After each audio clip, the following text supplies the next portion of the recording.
Frontier Town, the saga of the Roaring West.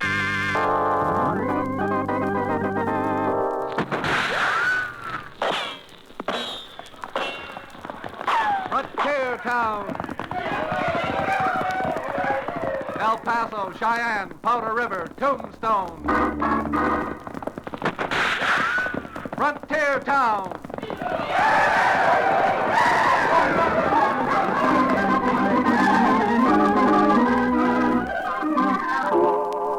Here is the adventurous story of the early West, the tamed and the untamed. From the Pecos to Powder River, Dodge City to Poker Flat. These are the towns they fought to live in and lived to fight for. Teeming crucibles of pioneer freedom. Frontier Town!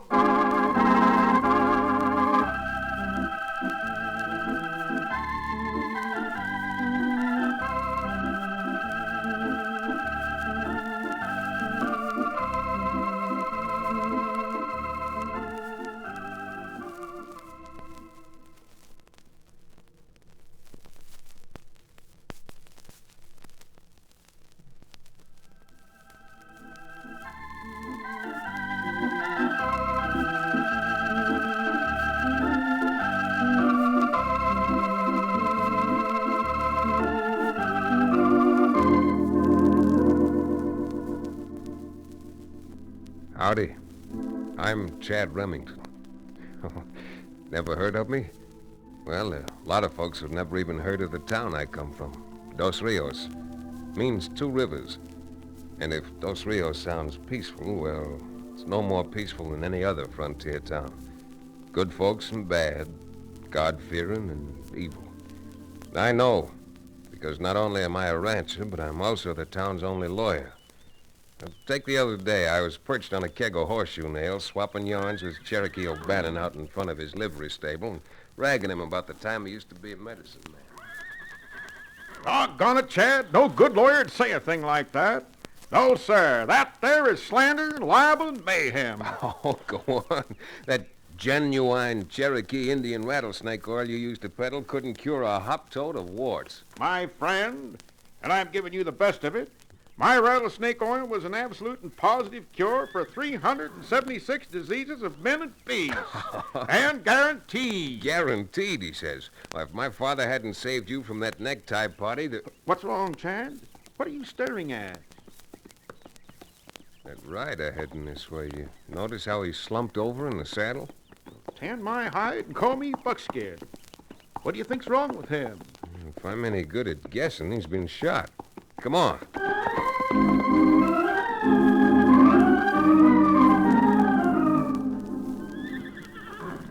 Yeah, 6 inches lower, mister, and that lead would have gone through your heart. I guess this is my lucky day. Yes, sirree, Bub. You were playing in real luck. Not only that Chad spotted you, but that I just happened to have a bottle of my genuine Cherokee rattlesnake oil. Here, take another little swallow. Oh, no, wait a minute, Cherokee. It was all right pouring it down his mouth when he fainted, but no conscious man's going to drink that stuff. I'll have you know it's very tasty stuff. Besides, I wasn't going to charge him for it, Chad. I'll say you weren't, not with me here. Oh, what was that you were saying outside about filing for a piece of land? Yeah, that's why I rode over here to the county seat. You see, I've been prospecting over at Big Strike. Struck a fine, rich claim. But I guess Rocky Carew found out about my strike, too. Rocky Carew? Now, who would all get out as Rocky Carew? Not only don't we know who this Mr. Carew is, but we don't even know your name. Maybe we better start from the beginning. This is Cherokee O'Bannon, and my handle's Chad Remington. I'm supposed to be sort of a lawyer. A lawyer? Gosh, then maybe I am lucky. My name is Ford, Todd Ford. Mm-hmm. And if you can help me straighten this out and get my claim filed, I'll pay you any fee you want. I'd be more than glad to help you, Todd, but I'm not that hard up for fees. Who's this fellow Carew you mentioned? A black-hearted buzzard who moved into Big Strike about a month after they struck gold. I see. He claims to be a miner. The only thing I've ever seen him do is hang around the town saloon, the Bonanza Bar, spending money and living like a lord. Well, you can't knock that to me. That Carew character sounds like he's plenty smart. I'll say he's smart. Never working, never prospecting. But he owns 6 or 7 of the richest claims over there. It's mighty funny the way certain prospectors have either vanished or have been found with their toes pointing up in the air. Well, I thought we'd seen the last of claim jumpers. You think Carew's responsible for that bandage we just put on your shoulder? Of course. Why, it's as plain as the nose on my face, and just about as red. It's an open and shut case. Cherokee, you stick to your doctor and leave the law business to me. Well, how about it, Todd? Do you think Carew tried to bushwhack you? Carew or one of his gunslingers. Why, I'll mow him down. I'll drill him so full of holes that when he stoops over, he'll wheeze like an accordion. I'll fill him Now, so just full a of... minute, Cherokee. You may get your chance later. But not till we first try to settle this under the few processes of law that we enjoy out here. First thing I suggest doing, if Todd's able to walk, is to escort him down the street to the recorder's office and doggone well file his claim.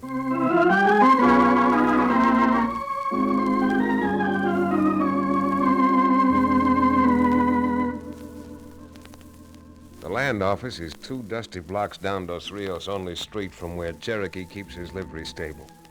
With Todd Ford's shoulder bandage, we walked slowly past the familiar stores with the false fronts, the half-dozen saloons, which even in the early afternoon were going full blast. We just passed Ben Minton's Lucky Horseshoe Cafe when I felt Todd's arm stiffen under my hand that was holding me. His steps, which were slow to start with, suddenly faltered to a halt. Hold it, Chad. Wait a minute. Now, if you're getting weak, son, it just happens that I brought along a bottle of my famous Cherokee rattlesnake oil. No, it ain't that. You see that big fella just tying off that black horse? Yeah? He's from over my way. Name's Big Jake. Hangs out with Rocky Carew. From the sweat on that horse, I'd say he'd been pounding leather to get over here. To get over here in a hurry. Well, like you say, I'm not a barrister. But if there are only 4 shells left in that 6-gun of his, he's the vulture who plugged Todd Ford. I bet he is. I just know it. Well, we're not getting any place standing here gawking at him. Let's walk. When Todd spotted Big Jake, we were about 100 yards away from the land office. Walking slowly gave me time to size him up as he knotted his lines around the hitch rack. Big Jake was a big man, all right. Big and with a chest on him like a hogshead. Big and as mean-looking a gent as any I'd ever seen. He spotted us coming and turned quickly and started for the land office. I let go of Todd's arm and trotted toward him, getting between him and the door before he could open it. You, wanting something? Yeah, I was. You mind if I look at that gun you're wearing? I sure do. It'll save some trouble. I ain't got no troubles. But I have. You see, I'm a lawyer here in Dos Rios. I was just retained by that young fellow with the bandage on his shoulder. Oh? Well, counselor, since I'm no man to argue with a lawyer, sure. Here's my gun. See you in court, counselor. Maybe.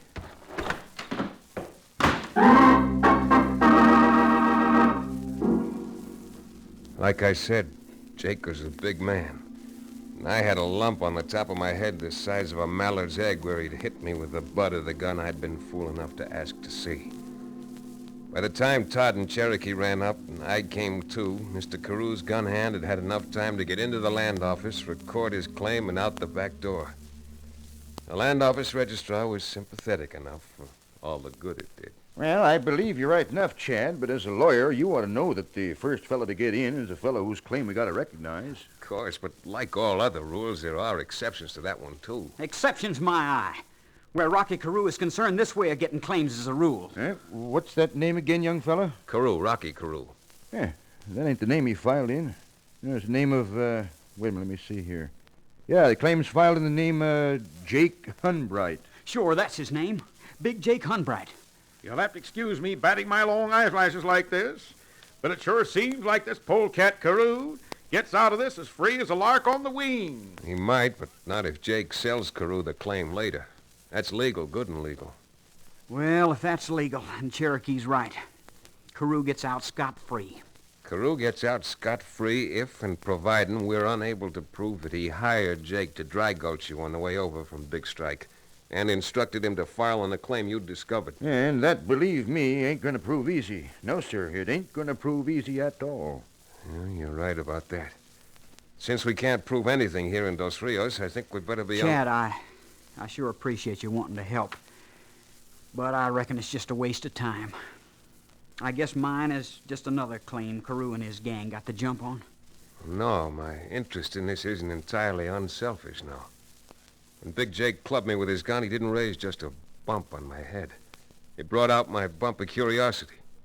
Now, come on, we're going back over to the livery stable and pounding up dust on the trail to Big Strike.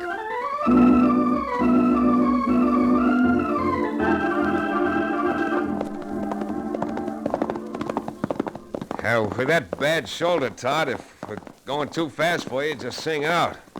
No, I'm all right. And the way I don't feel like singing. Out or otherwise. My little songbird, you listen to Dr. O'Bannon. If you found one gold claim, you probably find another. Where there's one, there's got to be more. That's not what I mean about the gold. As we were riding along, it suddenly dawned on me how Carew happened to find out about that claim. What do you mean? I'll give you 3 guesses. A woman. A woman? Yeah. And I thought she was on the square with me. Live and learn. Live and learn, I always say. You always say something, Cherokee. Who is she, Todd? The only reason I ask is it just might help in cleaning this up. Her name's Althea. Uh-huh. Thea's what I call her, and she works over in Big Strike. Oh. I guess you'd call her an entertainer. It works in the Bonanza Bar, place where Carew hangs out. When the good Lord made this world, he made 97 kinds of poison. 96 of them can absolutely be cured by my genuine Cherokee Indian rattlesnake oil. But the 97th is the one poison that no one has ever found a cure for. And that's female women. I'll grub stake you on that one, Cherokee. Were you in love with this Althea? If I was, it's over. But I'll bet what poke I've got left, the only reason she played up to me at all was to tip off Carew. Well, one of the things a lawyer is forced to handle from time to time is misunderstandings between men and women. A good lawyer tries to prevent divorce. Suppose we just let the whole thing drop. Fair enough. Suppose we rattle up these ponies, huh? The sun's starting to set. It's gonna be dark by the time we get to Big Strike.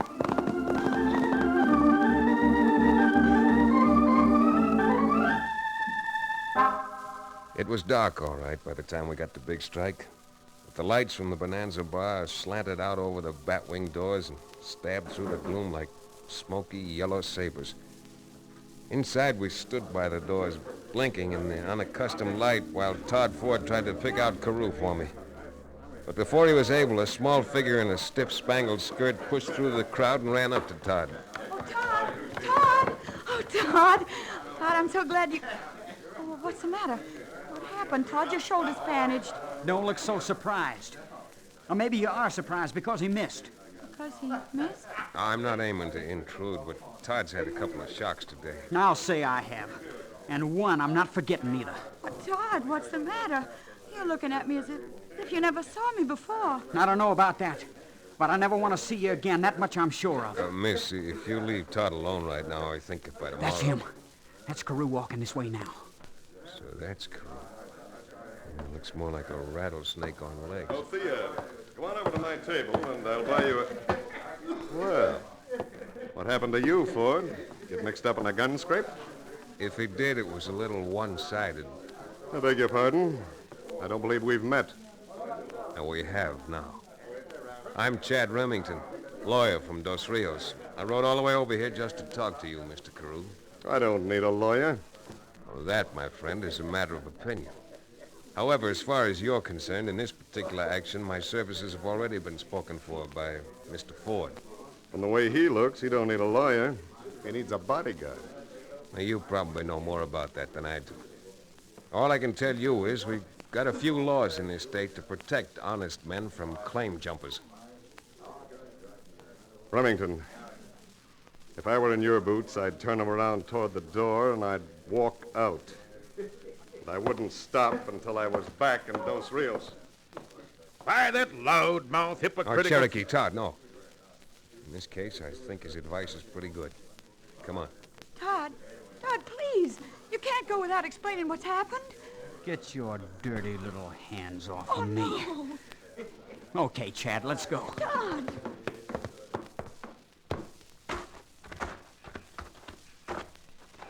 Wait a second.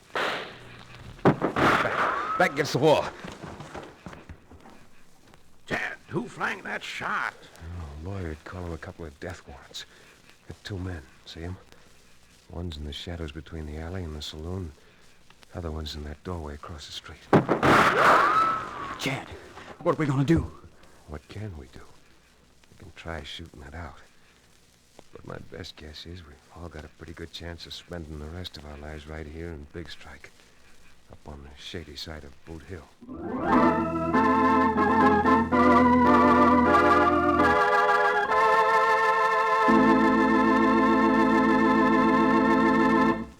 We'll return to the stirring climax of Frontier Town in just about 1 minute.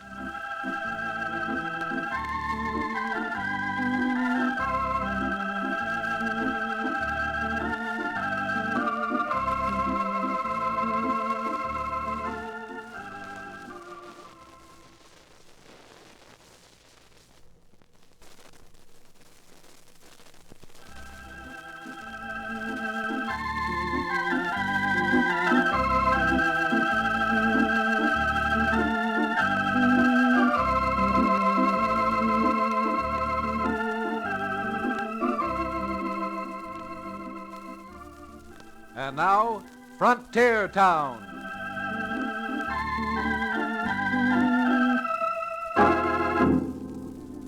Well, the night wasn't cold, but with those gunmen blocking our paths, I don't mind admitting I was frozen.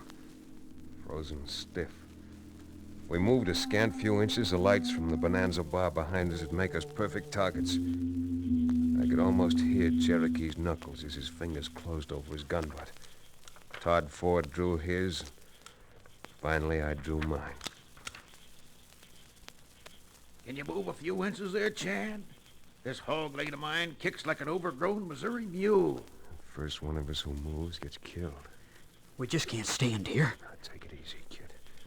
The longer we make them wait, the more nervous they're... What's the matter? Someone's coming. Coming from behind us. I told you what I'd do, Remington, if I were in your boots. But I figured maybe you needed a little lesson. Rocky, what are you doing here? I didn't think I'd have to tell you again. But I just came out to make sure you knew what would happen to the 3 of you if you thought you might want to hang around Big Strike talking about claim jumpers. Carew, your demonstration's even more convincing than my friend here used to give selling his rattlesnake oil. Thanks. But on the other hand, I never bought any of Cherokee's rattlesnake oil. That's for you to decide. All I have to do now is walk back inside the saloon. A couple of seconds later, you'll be dead. Awful dead. Go on, then. Go on back to Thea. Let's leave Thea out of this, Todd. No, let's talk about her. She's pretty, well put together, and, I imagine she's got a very affectionate nature. Why, you... Todd, keep that gun down there. Yeah. So, you're a gentleman and a lawyer, huh? Well, I'll tell you what I'll do, Remington. Since you rode all the way over here from Dos Rios, your horses are properly beat. You're safe in Big Strike until tomorrow. But I don't expect to see you here after the sun sets. That's a very gracious offer, Carew. I'm accepting it. Good. Okay, boys, let 'em through. Good night, gentlemen. Oh, and Todd, I'll be sure to tell Thea just how much you think of her.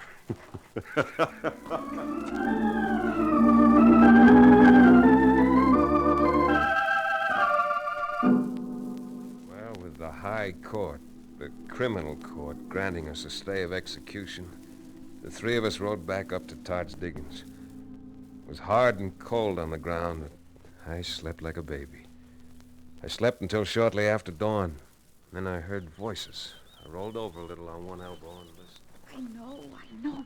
But, Todd, I didn't come here to argue. Believe me, I didn't. I'm not arguing, Thea.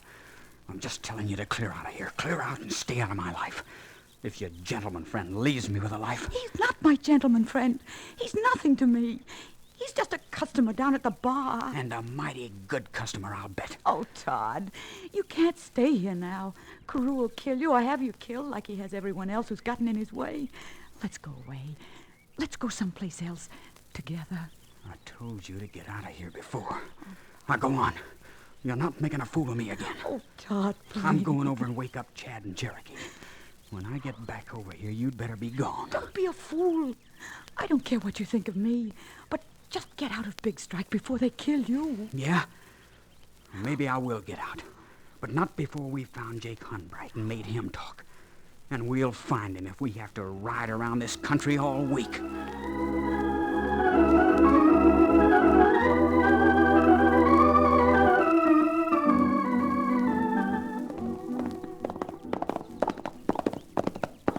How long are we going to ride around looking for Big Jake? I'm so saddle sore now, my legs feel like I've been playing a second-hand cello. Well, cello or not, if we ever find Jake, what we've got to say to him isn't going to make music. Chad! Yeah? Just riding through them Quakies. That's Jake now. Darting into that grove of trees, he must have spotted us. Yeah, we better knock on these... The shots came right from those aspens. Yeah, right where Big Jake rode. Come on. Go on.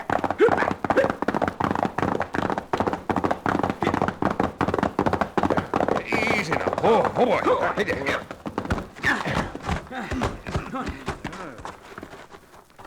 Yeah, Cherokee, come on. Help me turn him over. You bet. That's Big Jake. I hate to correct you, Todd, but that was Big Jake. 3 of those 4 shots went plumb through him. From the angles of the shots, they must have had him surrounded. Just like they did us last night. Well, Counselor, there goes your case. Higher than a kite. Maybe. Huh? What do you mean, maybe? With Jake dead, you'll never prove nothing. And for my part, I think I'm taking Carew's advice and moving on. Now, wait. There's no doubt in my mind that Carew got Jake for fear that we might get to him first. But how he knew what we were up to is beyond me.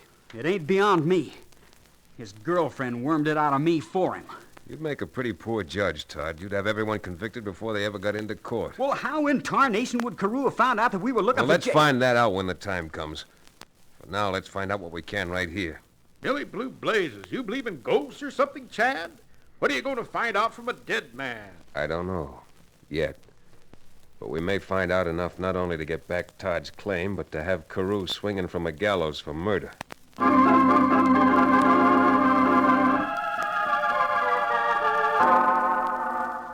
Being a lawyer, I don't usually play hunches, but this time my hunch was right. There in Big Jake's inside shirt pocket was a map and description of Todd's claim in handwriting, which Todd admitted was undoubtedly Carew's. He'd seen Carew's markers in a couple of faro games. It wasn't much to go on, but it was enough to send us back to the Bonanza Bar for a little further checking up. I'd invite you all to sit down, but I know you 3 gents are leaving town in a few minutes. Soon gonna be sunset. It soon is at that, Carew. I made a suggestion to Todd that he wants to talk to you about. Yeah? Well, I better be quick. It'll be quick, all right. You jumped my claim, and we know it. The sun's setting right now. Maybe my eyes ain't so good, but 2 minutes from now it's gonna look dark again, if you know what I mean. Your eyes were good enough to see Big Jake's back out in that grove. That'll be aspen. enough, Todd. Todd, please don't be crazy. Get out while you have a chance. I'm not telling you again. Keep out of this, Thea. There's less than 2 minutes left now. Now, look, let me do the talking. Whatever money Todd had, he used up prospecting for the claim that Jake Hunbright filed on. Yeah. So I suggest to save further trouble and to get enough money to move on, that Todd write you out a quitclaim contract giving you all rights to the claim, for which you give him $100. Here, I even drew up the papers. All you got to do, Carew, is sign your name to it. Okay. That's a deal. Oh, thank God. Just sign your name here. All right. There you are. Now I'll get you the 100. Never mind 100 now. This paper's all we want. What? That signature's the same handwriting we got here on this paper we took off Big Jake's body. Why, you blasted... You fool, let that gun alone. Rocky, go! Why, that fool female, she stepped right into that shot. Cherokee, grab him, quick. Better drop that gun, Carew, or I'll drop it after. Why, that lame fool, he just about committed suicide. Pulled the trigger just as I pushed the gun barrel up by his neck. Todd, is Thea... I'm afraid she's... Come on, Cherokee. Let's have a look at her while somebody goes out and finds a doctor.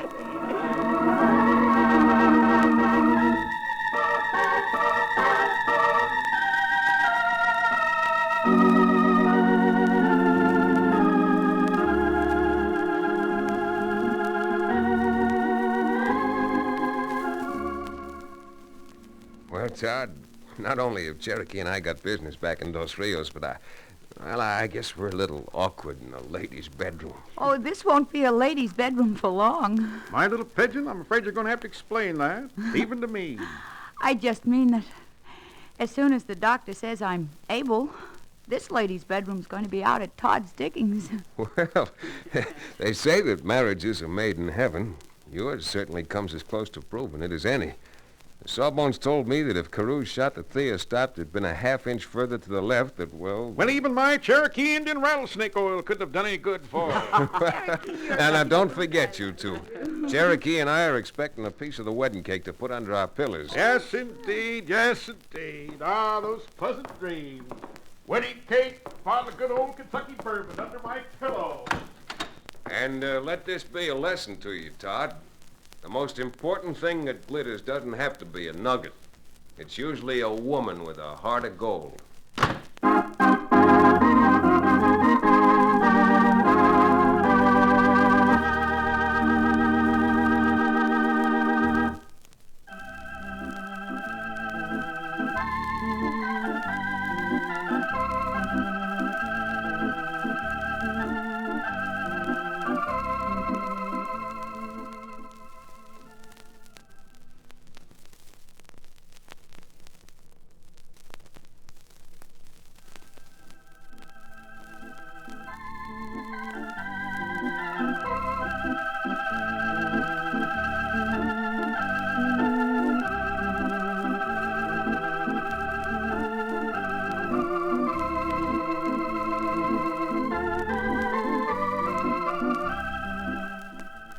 Frontier Town, starring Tex Chandler, is a Bruce Ells production.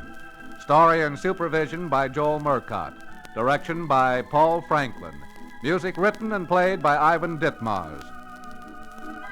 Be sure to be with us again this time 1 week from today for another fine action-adventure story with your favorite young Western star, Tex Chandler. Frontier Town came to you from Hollywood.